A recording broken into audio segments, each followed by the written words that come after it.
So right now, there's a lot of opportunities and money on the table to support conservation and to support natural resource management through ecosystem service marketplaces, through carbon. So we at the National Indian Carbon Coalition, we're really here to walk with tribes, help tribes to avoid the pitfalls, and to really take advantage of these opportunities that are out here to support their land management goals.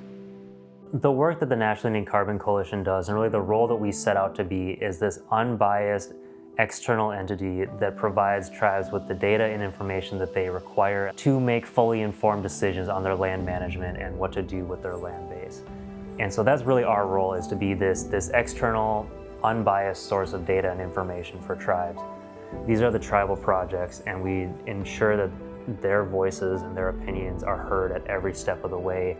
And that's done through not only establishing steering committees within the tribe, so taking leaders from different aspects of communities, but also directly being in the community and engaging with them and getting their ideas and their feedback and presenting to them what we have, the information we've found, the data we have from doing forest inventories or land cover assessments, presenting it to them, telling them about the project, getting their feedback, and then actually designing plans that follow along what the community itself has provided to us and supporting those initiatives that they have. First, we talk to the tribe, find out what information about the land, what areas do you want to reforest, what kind of species do you want there, what are the tribal kind of preferences for species or land use. And then from that, we can get an idea of what species would need to be planted, what are the areas of highest likelihood that the trees would take off, what's the areas with the lowest likelihood where not many would survive. And so that's a very complicated analysis. That's something that's done by American Forest or SIG, which is our technical project developer.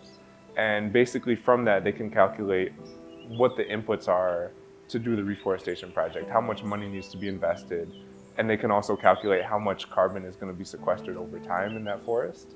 So yeah, it's a very comprehensive process. It's a time-intensive process. It's a process where we're always engaging with the tribe, making sure that their management ideas and needs are incorporated. But yeah, the goal is that we can create these projects and it meets all of those needs and will last for a long time. The real unique opportunity with carbon-funded reforestation is that it's a new tool for getting reforestation projects off the ground. So this is a way to monetize the carbon benefits and through that make the reforestation projects feasible. And so that's why we're really excited about it. That's why we're looking in this direction. The work that we do is focused around having the community really take ownership and responsibility of these projects. We want the community, the tribes, the bands to feel like this project is theirs. The project is theirs, the land is theirs. We want to instill that sense of pride in these projects. And so whatever their initiatives are that they would like to accomplish through that, whether it be supporting cultural resources, so there might be different vegetation species that they want to promote and bring back, or there could be economic development opportunities, or even education. We've seen tribes using revenue generated from carbon projects to build schools, increase education and academic facilities. So there's a whole host of opportunities and ranges that we can go, and that tribes can use the revenue generated from these projects as well as their voice in these projects to accomplish the goals that they've set out for themselves.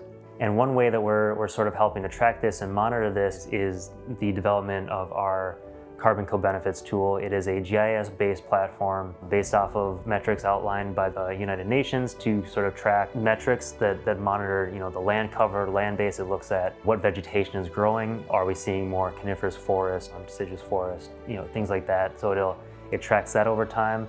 We also have metrics on there that look more at the economic impacts that these projects are having. So what is the unemployment rate? What is the education and graduation rate on reservations? These different aspects as well, to really get a sense of, from the starting point of these projects, what is the community impacts?